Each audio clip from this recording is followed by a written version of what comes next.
Hoje o Gabriel completa 9 meses. Aqui tá. Nasceu os cachinhos aqui, um aqui atrás.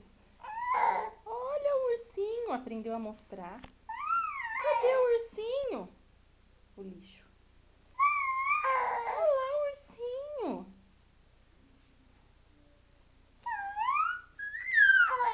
Olha o dedo. O ursinho, mamãe.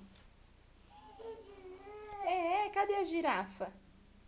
Girafa. Entende tudo que a gente fala. Quer dizer, uma boa parte. A girafa. Oi, girafa.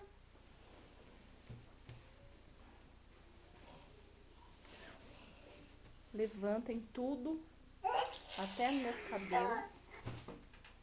Caiu.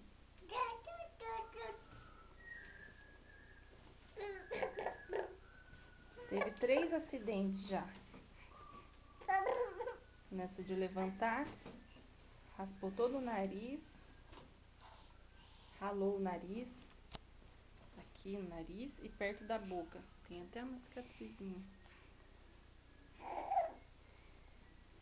Aprendeu a dizer não, não. Gabriel, não, não. Não, não. Não, não. Diz não, não. Não, não. Isso, muito bem. Não, não. Já usa fralda G. Acredito que tem aproximadamente uns 9 quilos. Pesar daqui uns 15 dias a gente vai pesar.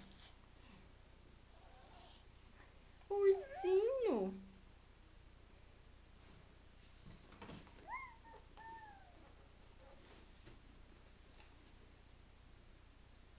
Ansiedade de separação, né, amor? Tem bastante. Quando a mamãe sai de perto, chora, chora. Mama no peito.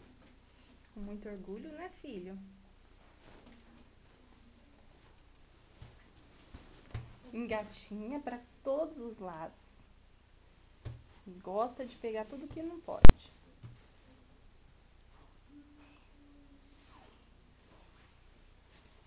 Gabriel. Já disse tchau também. Tchau. Tchau. Tchau. Tchau, tchau. Faz tchau. Tchau. Isso, tchau, tchau. Tchau, tchau. Muito bem, tchau, tchau. E é isso daí, pessoal. Esse é o meu bebê.